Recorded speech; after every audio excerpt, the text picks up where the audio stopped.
नमस्कार दोस्तों, बहुत बहुत स्वागत है आप सभी का मेरे चैनल पर। लेकर हाजिर हूँ बेहया नॉवल का एपिसोड 9 और अध्याय 6। आशा करती हूँ ये वीडियोस आपको पसंद आ रहे होंगे, तो फटाफट से मेरे चैनल को सब्सक्राइब कर लीजिए। चलिए बढ़ते हैं नॉवल की ओर। पहला डॉक्यूमेंट जो अभिज्ञान ने खोला वह सिया और उसके पति के रिलेशनशिप के बारे में था। एक बार फिर अंतरात्मा से उसे सिया की निजी जिंदगी के बारे में बिना पूछे पढ़ने के खिलाफ सचेत किया, लेकिन फिर मुझे उनकी उदासी की वजह कैसे पता चलेगी। उसने अपने दिमाग को तसल्ली दी और एक के बाद एक डॉक्यूमेंट्स पढ़ता चला गया। उसके चेहरे पर चिंता गहराती जा रही थी।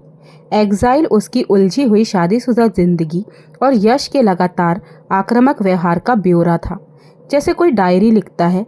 सिया ने एग्जाइल में 11 सालों से सहे हुए अत्याचारों के संस्मरण लिखे हुए थे। ओह, तो ये कारण है उनकी उदास आंखों का।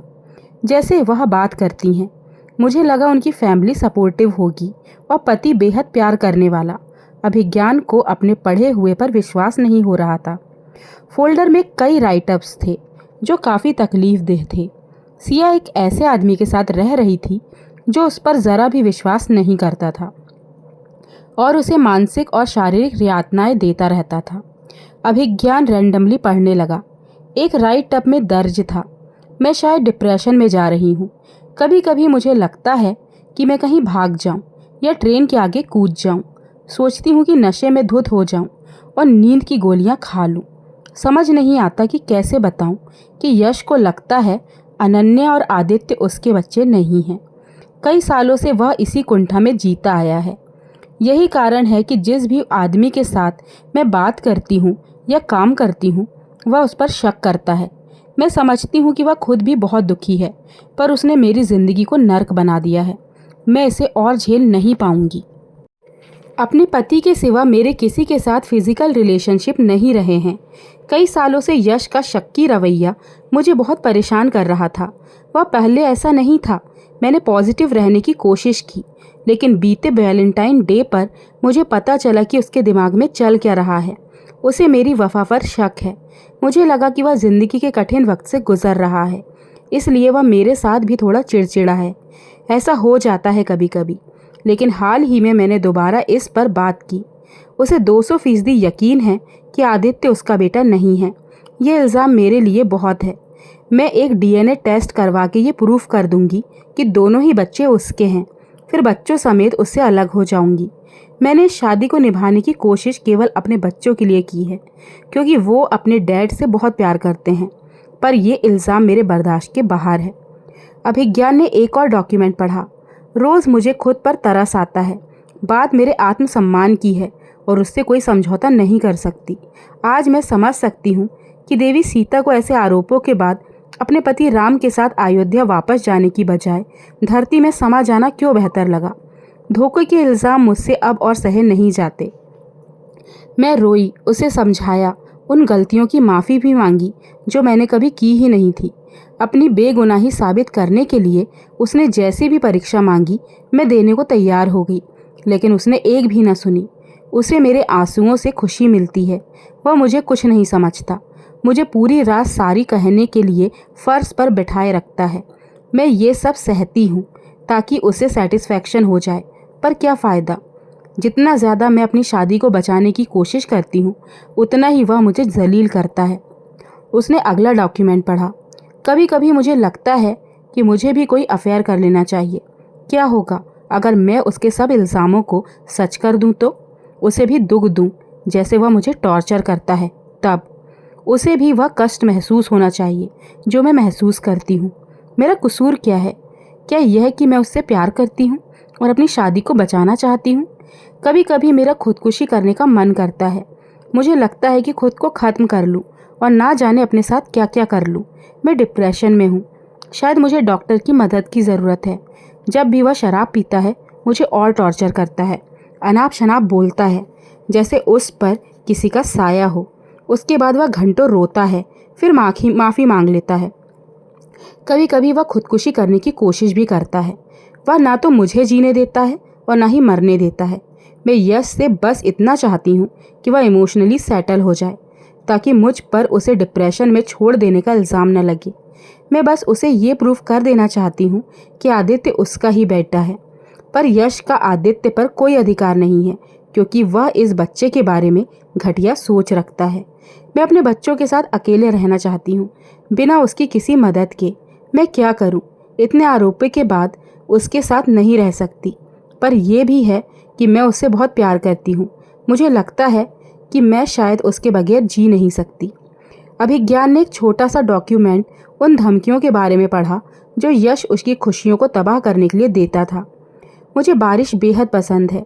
बारिश में भीगकर ऐसा लगता है जैसे दिल दिमाग के सारे बोझ उतर गए हों। सारे दुख, दर्द और तकलीफ कुछ समय के लिए धुल जाते हैं। यश ने कहा कि वह इंश्योर करेगा कि बारिश मुझे और ज़्यादा रुलाए। पहले मैं डर जाया करती थी और लगता था कि वह इस रिश्ते को और भी बदतर करने के लिए ना जाने अब और क्या करेगा। अब मैं उसकी परवाह नहीं करती। ज़िंदगी इससे ज़्यादा ख़राब नहीं हो सकती। बारिश, तुम मेरी सारी परेशानियों को धो देती हो। I love you rain. कोई भी मुझसे मेरी मुस्कान को नहीं छीन सकता और तुम्हारे प्रति मेरे प्यार को कभी भी नहीं। एक नोट और था, एक ऐसे शख्स के बारे में जो सिया को स्टॉक किया करता था। मुझे ये भी याद नहीं कि आखिरी बार कब मैंने प्यार महसूस किया था।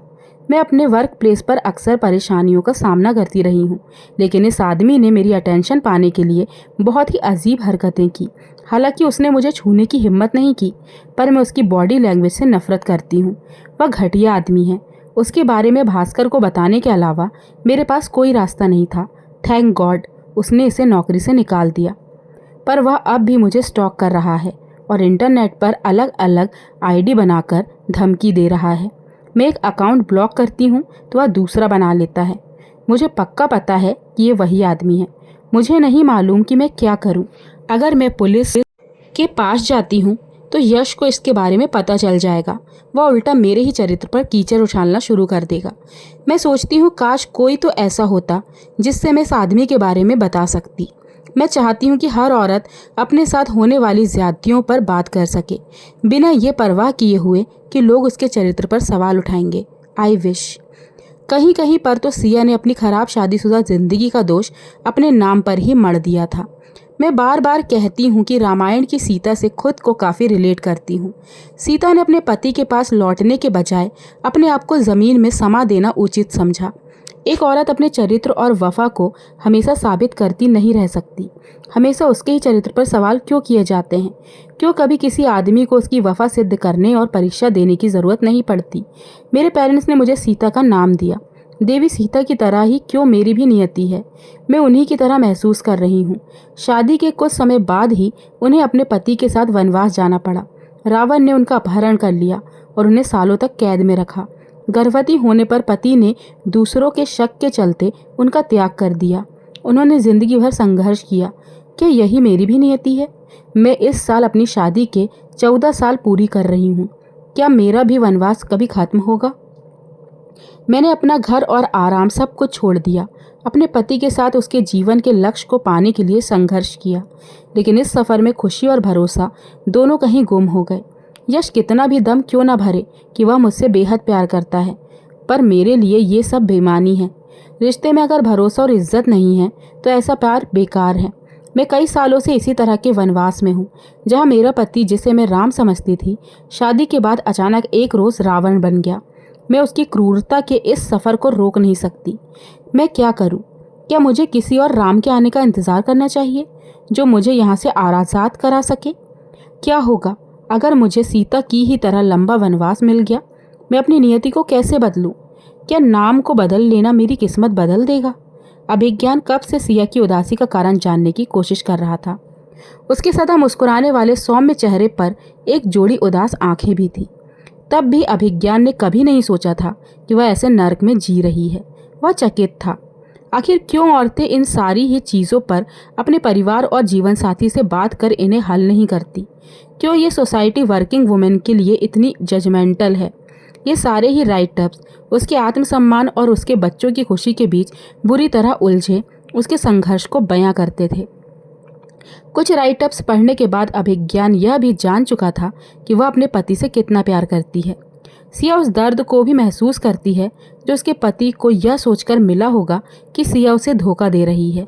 वह उसे समझाती है, मगर फिर यह आदमी सिया को इतनी तकलीफ देता है।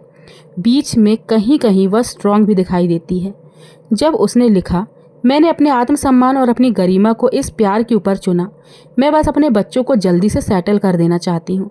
जितना ही मैं यश को देखूंगी उतनी ज़्यादा मुझे रोज़ तकलीफ होगी। मैंने शांत और सामान्य रहने की कोशिश की है। इन सारी चीज़ों के बारे में सोचते रहना मुझे तिल तिल कर मारता जा रहा है। अभिज्ञान के दिमाग में बहुत सारे सवाल उठ रहे थे। वह सशक्त है, शिक्षित है और सुलझी हुई है, फिर भी वह इमोशनली उस इंसान के साथ फंस गई है जो उसकी परवाह नहीं करता। वह सिया को गौर से देख रहा था। वह अभी भी सो रही थी। आखिरी डॉक्यूमेंट 2 महीने पहले की तारीख का था। उसने पिछले 2 महीनों से कुछ क्यों नहीं लिखा? वह उसे छोड़ क्यों नहीं देती? क्या डीएनए टेस्ट हो चुका है? या शायद यश अब एक बेहतर इंसान बन चुका है और उनके बीच अब सब कुछ ठीक हो चुका है? या पिछले महीने कुछ खास नहीं हुआ, लेकिन अब भी वह दुखी क्यों है? अतीत के घाव हैं शायद। उसने फोल्डर में सेव किए हुए बाकी नोट्स को पढ़ना जारी रखा। जो उसने अभी अभी पढ़ा उससे अभिज्ञान दहल गया था। पहली लाइन पढ़ते ही मानो अभिज्ञान के पैरों तले जमीन खिसक गई हो। I am raped. ये लिखते हुए मेरे हाथ कांप रहे हैं। आज मैं 3 साल बाद ये एडमिट कर पाई हूँ। हाँ, मेरे पति ने मेरे साथ पिछले कई सालों में हजारों बार रेप किया है। ताने और तंज शायद उसके हिसाब से कम चोट पहुँचाते हैं। उसने मेरे फ़ोन पर एक फॉरवर्डेड मैसेज पढ़ लिया था। भेजने वाला एक मेल कलीग था। बस इसलिए मैं बाजारू औरत बन गई और मेरे पति को मुझे सज़ा देना ज़रूरी लगा। ये जो हर छोटी बात पर तुम मुझे नीचा दिखाते हो, वह मानसिक टॉर्चर कम था जो तुम इतना गिर गए यश? तुम्हें क्या लगता है ये चोटें और घाव बच्चे को नहीं दिखते? क्या मेरी चीखें उन्हें सुनाई नहीं देती? क्या बचपन दे रहे हो तुम उनको? ओह सॉरी, तुम्हारे हिसाब से तो वे तुम्हारे बच्चे ही नहीं हैं, इसलिए तुम्हें क्यों तकलीफ़ होगी? ये अजीब इंसाफ है तुम्हारा यश। डीएनए टेस्ट भी नहीं करवाना है और मुझ पर गुस्सा भी निकालना है। ये सिगरेट के दाग तुम जानबूझकर ऐसी जगह देते हो जो किसी को दिखाई ना दे, और मेरी आत्मा पर जो दाग तुमने लगाए हैं उनका क्या कोई हिसाब है? मेरे दर्द से तुम्हें खुशी मिलती है। ये घाव देकर जब तुम हंसते हो ना, मुझे नफरत होती है कि कैसे मैंने तुमसे कभी प्यार किया था। मैं अब तुम्हारे साथ नहीं रहने वाली। अभिज्ञान सिया का दर्द पढ़कर तड़पने लगा। इस राइट अप के 2 दिन बाद का एक और डॉक्यूमेंट था। वह क्रिमिनल बनता जा रहा है। पहले इमोशनल ब्लैकमेलिंग, मेंटल टॉर्चर, फिर रेप। उससे भी दिल नहीं भरा तो अब बच्चों को मारने की धमकी। मैं तो रेप रिपोर्ट करना चाहती थी, लेकिन यश ने मेरी माँ को कॉल करके बताया कि एक्सीडेंट हो गया है। फिर कहा कि आदि और माँ को मार देगा अगर मैंने घर छोड़ने की कोशिश की। उसने माँ की चाय में एसिड डाल दिया था। अगर वह पी लेती तो वह खून कर सकता है। वह पागल हो चुका है। मेरे पास उसकी बात मानने के सिवा कोई चारा नहीं है। मैं कैसे बचाऊं खुद को और अपने परिवार को? सिया की घुटन और उसकी मजबूरी उसके हर लफ्ज़ में सुनाई दे रही थी। तड़प से अभिज्ञान की आंखों में आंसू आ गए। इन डॉक्यूमेंट्स में सिया को दी गई यातना और रेप का ब्यौरा था। पिछले कुछ सालों में उसके अपने पति ने उसका रेप किया, उसकी फिल्म तक बनाई। उसने एक और डॉक्यूमेंट पढ़ा। वह एक घिनौना अमीर व्यक्ति है, अपने घिनौने चरित्र की तरह। मैं जानती हूँ इस शादी के अलावा भी उसके कई रिलेशनशिप्स हैं। मुझे बिस्तर पर उन वैश्याओं के क्लिप दिखाकर और फिर मुझसे उनकी ही तरह बर्ताव कर वह अपना फेवरेट गेम खेलता है। अब तृष्णा, यश के साथ उसके भी नाजायज संबंध हैं। मैं दूसरों को समर्थ बनाने में मदद करती हूँ और मुझे बदले में ये मिल रहा है। आखिर कर्म फल क्या होता है? मिलता है क्या लोगों को? एक और डॉक्यूमेंट पढ़ा जिसका सार कुछ ऐसा था। आज मैंने अपने बच्चों के साथ घर छोड़ने की कोशिश की, पर यश ने हमें निकलने ही नहीं दिया। मैंने सारी उम्मीदें छोड़ दी है, शायद हिम्मत भी नहीं रही। आज उसने मेरे कोमल पौधे पर तेज़ाब डालकर जला दिया। वह कहता है कि वह मुझे और बच्चों को भी ऐसे ही जला देगा। अब हम घर भी नहीं छोड़ सकते। बच्चे डर से काँप रहे थे। उनके चेहरे तो यश की क्रूरता के एसिड से पहले ही मुरझा गए हैं। आखिर उन्होंने देखा कि कैसे एक बूंद एसिड ने मेरे पैर पर घाव कर दिया। बढ़ते हुए बच्चों के लिए ये माहौल बहुत ख़राब है। कहीं और प्यार और शादी से उनका भरोसा ना उठ जाए। अनन्या अब सब कुछ समझने लगी है। कभी कभी वह विरोध भी करती है। मैं शायद अपने लिए खड़ी ना हो पाऊँ, मगर मैं अपने बच्चों को तकलीफ नहीं उठाने दूंगी। अभिज्ञान ने एक और डॉक्यूमेंट पढ़ा। अब मैं रिएक्ट नहीं करती, मैं विरोध भी नहीं करती। मुझे दर्द नहीं होता, मैं एक मुर्दे की तरह लेट जाती हूँ। वह जितना मर्जी खुद को सेटिस्फाई करे। लगता है कि मेरा ज़ीरो रिएक्शन उसे कमज़ोर बनाता है। वह हताश हो जाता है। जब मैं रोती नहीं हूँ, अब मैं खुद को बचाने के लिए भागती भी नहीं हूँ। मैं अब कुछ नहीं कहती। जब मैं उसकी शारीरिक यातनाओं पर कोई प्रतिक्रिया नहीं करती तो वह तेज़ आवाज़ में चुभने वाली बातें बोलता है। मैं उस पर भी रिएक्ट नहीं करती। उसे कुछ भी सोचने दो, उसे आरोप लगाने दो, उसे यह भी मान लेने दो कि मैं ही दोषी हूँ और इसी के चलते वह मुझे सज़ा दे रहा है। इस सब से मेरी ज़िंदगी पर कोई फ़र्क नहीं पड़ता। वह मुझे कभी भी डीएनए टेस्ट नहीं कराने देता, इस बारे में बच्चों से बात भी नहीं करने देता। मुझे यकीन है वह अच्छे से जानता है कि अनन्या और आदित्य उसके ही बच्चे हैं। शायद इसलिए भी वह उन्हें इन सब के बारे में जानने नहीं देता जो हमारे बीच लंबे समय से चलता आ रहा है। अगर वह ये सब जानता है तो फिर हमेशा के लिए मुझे दोष क्यों दिया करता है। शायद अब सॉरी बोलने के लिए काफ़ी देर हो चुकी है। जो कुछ भी उसने मेरे साथ पिछले 13 साल से किया है, शायद वह जीवन भर इस लड़ाई को जारी रखना चाहता है। उसे इसी में खुशी मिलती है। अभिज्ञान की पीड़ा हद से बढ़ गई। उसने लैपटॉप बंद कर दिया। कैसे एक आदमी एक औरत को नीचा दिखाने के लिए इस हद तक गिर सकता है, और वह भी खुद की पत्नी को। सिया का रेप हुआ है, उसे प्रताड़ित किया गया है, धोखा दिया गया है और उसने बहुत कुछ सहा है। कोई अंदाज़ा भी नहीं लगा सकता कि उसके साथ क्या हो रहा है। अभिज्ञान को गुस्सा आ रहा था, लेकिन वह खुद को बेबस महसूस कर रहा था। उसने अपने लिए एक ड्रिंक बनाई और ड्रिंक की हर घूंट के साथ वह सिया को देख रहा था। एक इंडिपेंडेंट महिला, और वह भी ऐसे रुतबे वाली, आखिर कैसे किसी आदमी के सनकीपन को बर्दाश्त कर सकती है। उसका पति कैसे इतना घिनौना हो सकता है। कामकाजी औरतों को हमारे समाज में गलत तरीके से देखा जाता है। अगर आप गूगल पर वैश्या का समानार्थी शब्द तलाश करोगे तो उसका एक मतलब वर्किंग गर्ल भी होता है। क्या सभी औरतों को इसी तरह की यातनाओं से गुजरना पड़ता है? इसी तरह की गलत व्यवहार से दो चार होना पड़ता है। जिंदगी में इसी तरह की बंदिशों को झेलना पड़ता है, और यह सब महज इसलिए क्योंकि वह अपने पैरों पर खड़ी है और उसकी अपनी समझ है। इसलिए उन्हें एक बाजारू वैश्या के रूप में टैग किया जाता है। तभी उसे अपने व्हाट्सएप फ्रेंड ग्रुप पर एक पिक्चर मैसेज आया जिसमें बैड गर्ल और गुड गर्ल के चरित्र के बारे में बताया गया था। बहुत ही भद्दा पिक्चर मैसेज था। वह औरत जो स्मोक करती है, ड्रिंक करती है, जिसके मेल फ्रेंड्स हैं, अच्छा खाना नहीं बना पाती, वह बैड गर्ल की कैटेगरी में थी। उसने मन में सोचा कि क्या टाइमिंग है इस मैसेज की। यह सिर्फ सिया के बारे में ही नहीं है, यह उसके जैसी बहुत सी औरतों के बारे में है। वह इस सोच और सनक को बढ़ने नहीं दे सकता। उसने उस व्हाट्सएप ग्रुप को छोड़ने से पहले इस तरह की मानसिकता रखने वाले आदमियों के लिए आंखें खोल देने वाले करारा जवाब भेजा। उसका दिमाग जवाब मांग रहा था। वह इस सब को बदलने के लिए क्या कर सकता है? शायद औरतों को प्रेरणा और सहयोग की ज़रूरत होती है इस पिंजरे से निकलने के लिए।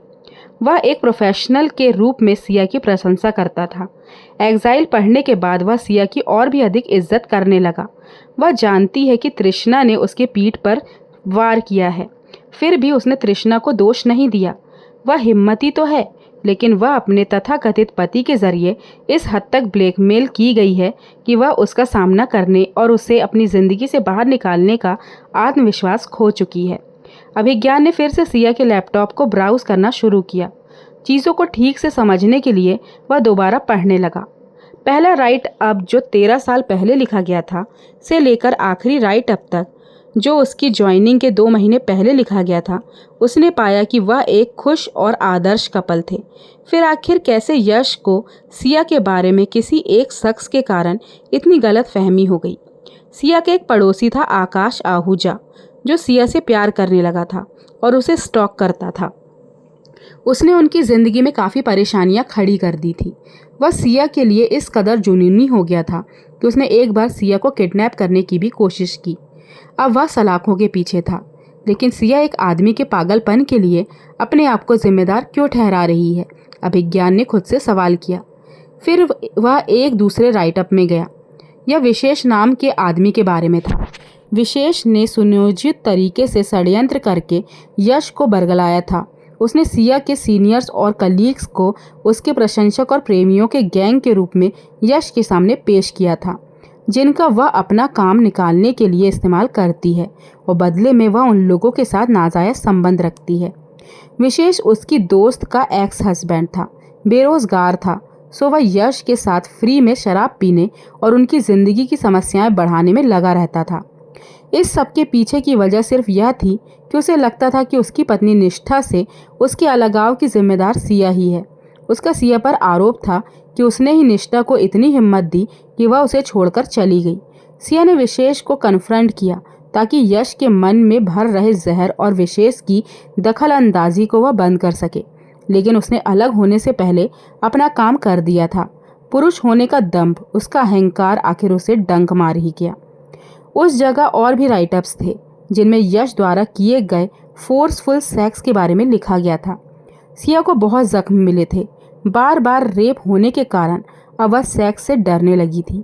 कभी रेप इसलिए कि वह पार्टी के बाद किसी आदमी से बात कर रही थी और उसका विकृत सोच वाला सनकी पति यह सब बर्दाश्त नहीं कर पा रहा था, तो कभी सिर्फ उसका सामान्य बर्ताव भी उसे बलात्कार की वजह बना।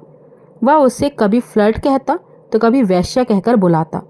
उसने यश को एक ऐसे सनकी आदमी के रूप में जिक्र किया था जो ना तो उसे अपनी ज़िंदगी सुकून से जीने देता है, ना अपनी ज़िंदगी से जाने देता है।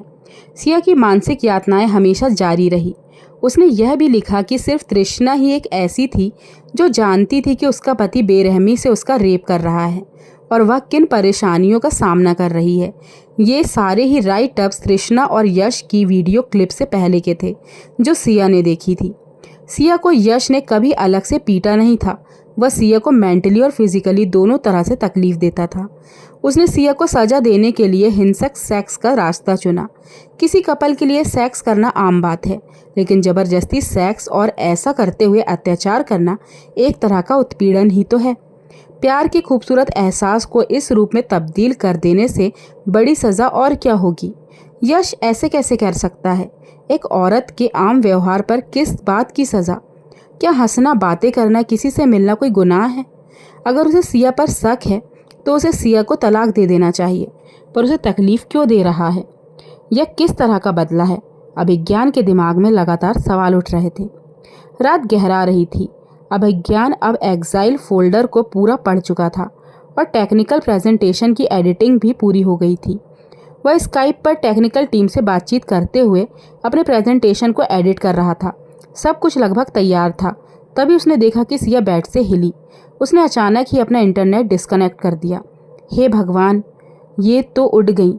अगर ऑफिस के किसी कलीग ने सिया को मेरे रूम में देख लिया, फिर उसकी आवाज़ सुनी, तो फिर वे उनके बारे में बातें बनाएंगे। क्या होगा अगर तृष्णा ने कोई मनगढ़ंत कहानी बनाकर यश को बता दिया तो? उनकी शादीशुदा ज़िंदगी तो पहले से ही खराब है। वह तेज़ी से अपनी कुर्सी से उठा और उसके सामने खड़ा हो गया। वह एकदम से घबरा गई और फिर से बेड पर गिर गई। अभिज्ञान, आपने मुझे डरा दिया, उसने कमज़ोर स्वर में कहा। सिया, उल्टा आपने मुझे डरा दिया। भला इस दुनिया में ऐसा कौन होगा जो कहेगा कि मैं बेहोश हो रही हूँ और सच में बेहोश हो जाए? उसने उसकी तरफ देखा।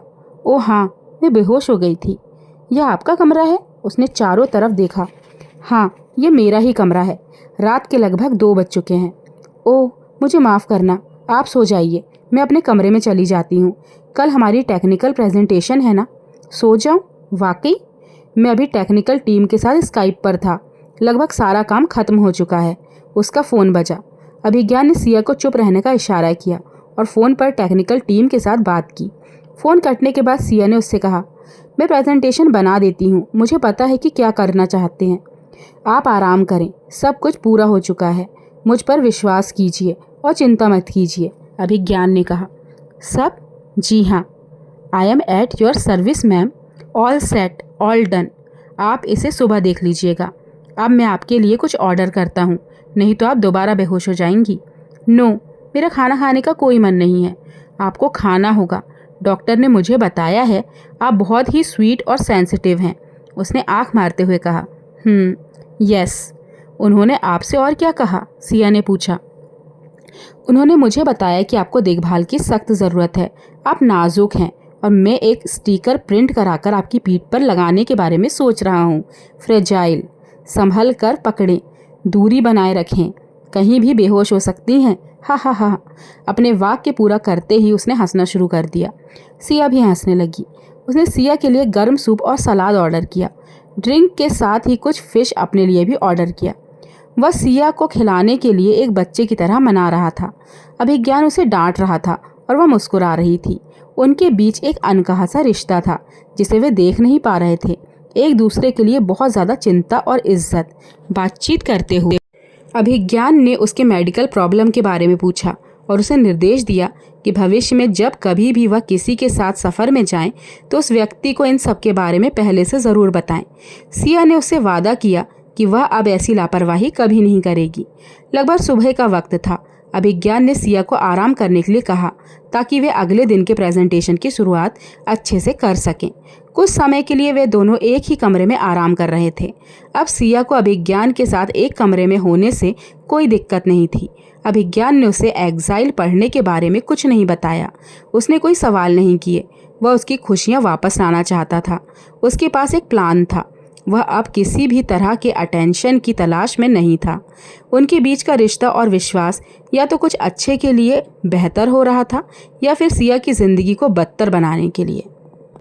तो दोस्तों, यहीं पर समाप्त होता है इस नॉवेल का अध्याय 6। और दोस्तों, ये नॉवेल तो बहुत ही ज़्यादा इंटेंस होता जा रहा है और मुझे समझ में नहीं आ रहा है कि इतनी सफल और इतनी एक इंडिपेंडेंट वुमेन की लाइफ में भी इतनी ज़्यादा परेशानियां होती हैं। शादीशुदा ज़िंदगी में इस तरह के डेविल इंसान के साथ सिया कैसे इतने साल तक रह गई और इतना ज़्यादा उसने ट्रॉमा सहा, यहाँ तक कि रेप तक सहा। और ये कहानी बहुत ज़्यादा मुझे अब जानने की जिज्ञासा हो रही है कि इसमें आगे क्या हुआ होगा। सिया के अगले कदम क्या होंगे? क्या वो हमेशा से वो यश की ज़्यादती बर्दाश्त करती रहेगी या अभिज्ञान उसकी लाइफ में अब कुछ करेगा?